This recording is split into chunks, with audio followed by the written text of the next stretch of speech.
one more check just to make sure that the jack didn't let down and let some of that water out. So I'm just documenting the current levels of the water here. So I've got them pretty much full here.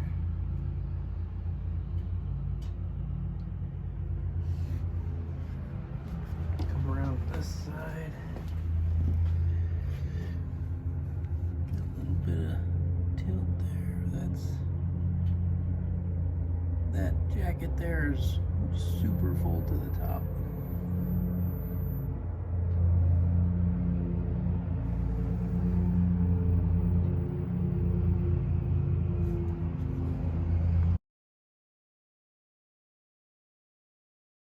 With the tires blocked up just in case the jack wanted to go down a little. New test just to see if we lost any water in this block. I'm going to run the same look at it that I did before, and then I can compare the two videos. If I remember, this one on this passenger side front was super close to the top. And it's still exactly where it was. This is a good sign. I went back and reviewed that old video and seen that the oil had no water in it when I drained this engine, which made me think, if it was a cracked block originally, why didn't it drain into the oil then? Because all we did was took it out, had this block cleaned up, and this is a really good sign. This makes me think I don't have a cracked block. This liquid has stayed exactly in place for 12 hours now, and I blocked that rear end up so that the jack doesn't lose height over time. So this is good news.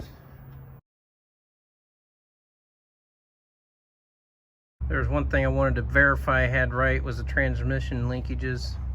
And so I've got the transmission over in what would be high gear third, you know, H position, lower right, and second would be up here, first down here, and then reverse up there. So I've got the car up on frame, and I've got the one wheel blocked over here for the limited slip, and I'm just going to rotate the engine in its normal rotational pattern and make sure that this wheel should spin quite easily forward. Crawl under here and crank the engine.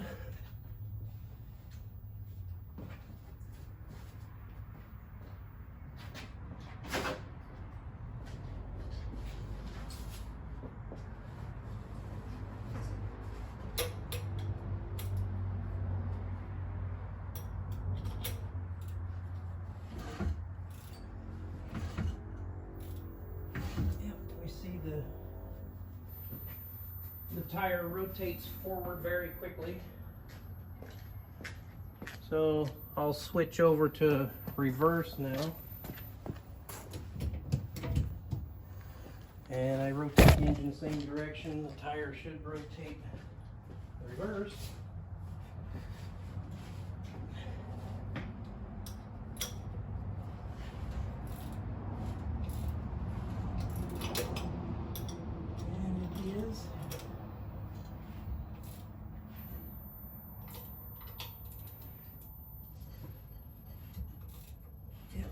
It's going reverse, so that's good. I've got the linkages in the right pattern there. I'll work on getting this Ash Tray Bezel put in there. The hole was just a little too small. These prongs have been bent over. I'll straighten those out so it'll go through, and then I can bend them over on the other side to hold it in place. So I took the driver's seat out because I gotta put all the dash stuff in anyway. So but loosen this and fold that back and start working on that. I'm gonna hook this into the front and slide. There's these two vertical pieces here. can straighten them out a little, but you can kind of see that if I crowd this to this side, we've probably got about 1/4 inch too much material in there. So I'm going to straighten these tabs and then see exactly how much. I just want to cut the minimal amount out. I'll probably have to remove some right here so that that can slide in, and then I can bend those tabs from the other side. But once I straighten the tabs, it did go down in there without having to cut anything. And I can get the ashtray to start down in there, so I'm going to go ahead and go underneath and just bend those tabs over just a little bit so they'll clamp on the bottom side of that. So one thing we noticed on the upholstery, even though the metal will fit, we got too much material in here, so I'm going to cut a little bit more of this out so that the hole is at least open. There's not enough space for the tab and the piece to fit in there with that material. We got plenty of overlap, so I'm just going to take some of that excess out. Looks like we got that in there nice and snug now. Put these screws back on, got that issue fixed. Next thing I want to work on is the washer pumper. The one that's in there, I've taken this side panel out so I can pull this back. The old one is super hard, can't even push it. And it's been painted over because we knew he was going to replace it. So I got to put a clamp on this so it doesn't spin. There's a nut on the other side here. Show you that nut. That's right here. And I've cleaned the threads up. I'll put some penetrating oil on there, clamp the housing on the other side, and see if I can get this nut to come off. Okay, cut the rubber off because I'm going to replace it anyways. And the nut would just spin on the other side. Kind of a bad design here. You can't, it's really difficult to clamp that. So I just put a pair of vice grips on the big washer there. And I tried to clamp on the other side. There was a piece where the hose goes on that just broke right off. That was real brittle. So I think we can get it off this way and then order a new one. I've tried all kinds of ways to clamp onto that. I mean, it's basically a big cup with a flat washer. I can't get a hold of that very good. Vice grips keep popping off. So, and then on this side, I keep grabbing onto that and it just keeps chipping and breaking. So when all else fails, bring out the cutter. Got it out of there now. But you can see I don't like this design.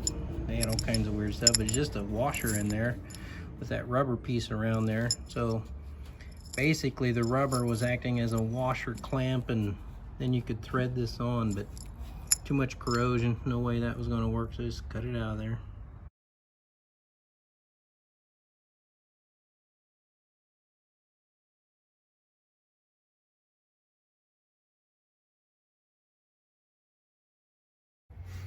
Got these nice chrome Kaiser Darrin to put on the trunk yet, and I was looking real close, and I can see the little tiny witness marks here, and that one's straight 3 across, so that would be the Kaiser. It's going to go up on top there.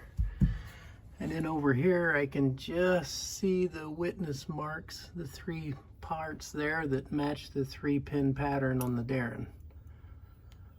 So I'm going to use a really small drill to locate the holes from this side, and then I'll drill them from the other side so it doesn't potentially chip the paint coming through that way. So we got the Kaiser on here. I drilled a 9/64 hole for those pins, and got these 1/8 inch keepers, so I'm going to see if they'll go on. Looks like they will. I just have to keep pressure on the top side, and we'll just kind of work these guys up on there. Get me a pair of pliers so I can push nice and easy. So I got these pliers just so I can push. The skin on my thumb is a little too flexible. There we go. Worked pretty good. We'll just do all the other. There's 3 on the Kaiser and 4 on the Darrin over here. So we'll just push those pins on. Okay, we got all the keeper washers on now. And I did have to use a small Dremel tool just to take a little bit of chrome off these pins. They were so thick they just wouldn't quite go on, some of them. So I would take enough off where I could start that washer with my thumb. And if it would go up about a quarter of the way, then I would stop, and then I just use the pliers with the flat end just to push it on up there. So now we've got the emblems on place. They look nice. Next thing is to put this emblem here on the back, and it goes in this area right in here on the trunk. You can see it's got some 2 offset holes there. If we look underneath here, we can see the witness marks right there. So those are the 2 hole patterns that'll line up with this from the top. So I'm going to do like I did before and just drill small holes through there and then come back through the top, and we'll attach this guy. I spoke a little too soon. There's a little bit of pressure. These holes don't quite line up, and I notice this K is sticking up, and that'll break. It'll get washed or something. So I'm using a little Dremel cutoff, and I'm just cutting off these little tabs carefully so that they just fall back off, and I'll push that Kaiser back out and make these holes just a tiny bit bigger so that there's no pressure on those pins at all. Okay, we got the just kind of oblong the holes just a tiny bit, and now we've got a much flatter. This K, it's nice and flat down through here now, and this K, I pushed on it and bent it as much as I could. I don't really want to bend anymore. I'm afraid we'll break it here, so I think we're pretty good. It's just barely sticking up there, and it's no worse than the D over here on the Darrin that free floats there, so I think we're good. Okay, now we got the nice emblem in place. It just has 2 holes through there, and just put these 2 nuts and washers on. So looks like we got the whole thing now there. Looks good.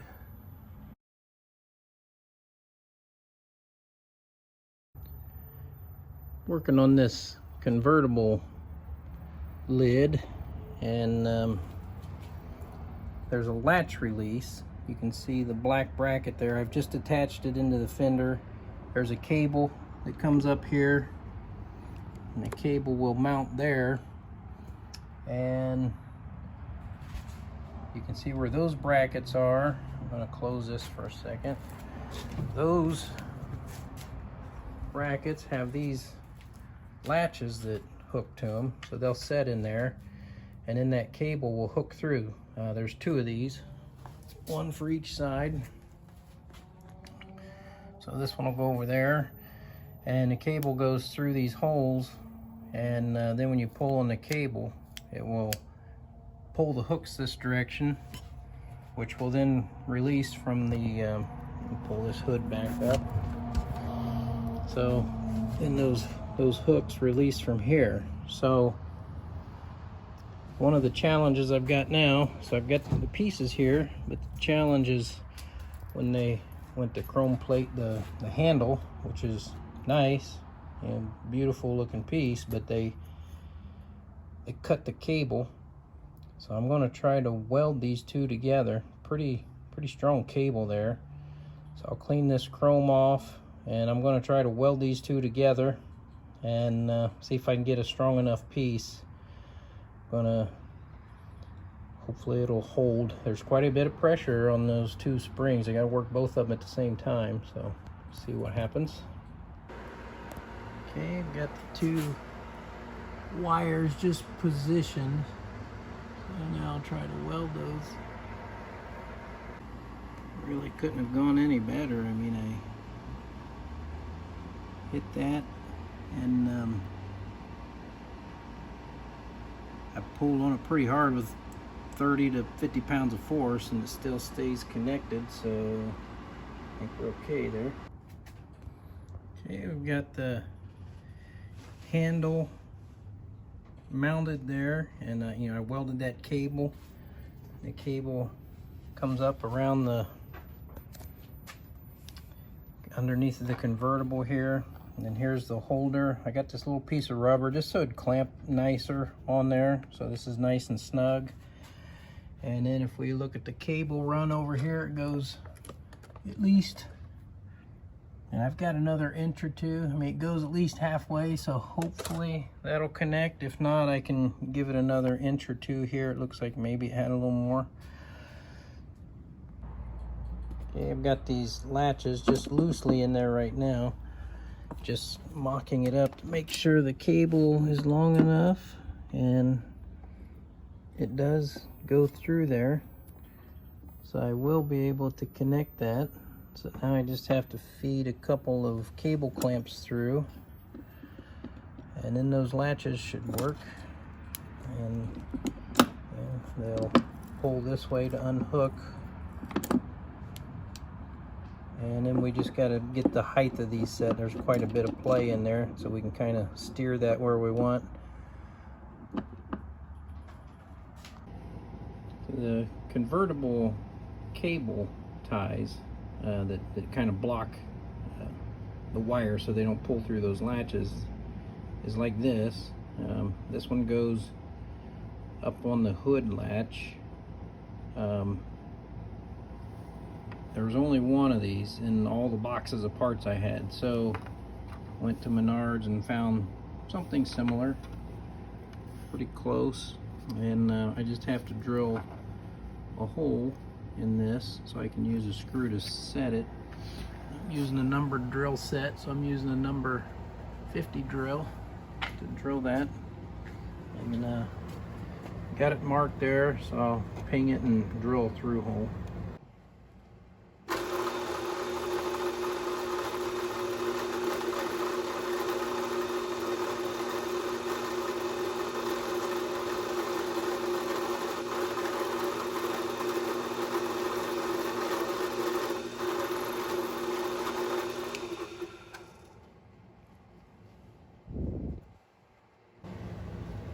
It's a 1024 thread, so of course we got a little burr inside there where that hole drilled through. So just clean that back out so the screw goes in there nice and easy.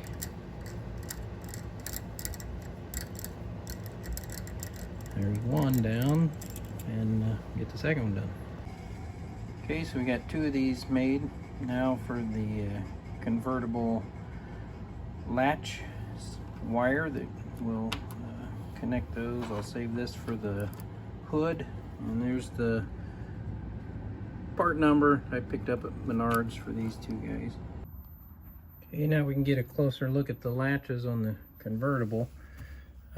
Here's one of the pins I just made. I've slid it down on there, and we can rotate it, hold it, and tighten it there, and then I'll put the second one over on the other side there, and then we'll start to make some adjustments. This thing moves around. We can tighten it where we need to get a latch, and hopefully have this working soon. Okay, we got the cables hooked up. I'm just going to pull on the handle and watch both of them release. So we'll give it a try here. I've got it in the lowest position to start with. When I put some foam in here, or sealer, you know, rubber gasket type thing, I might have to raise those up a little bit. Bring this down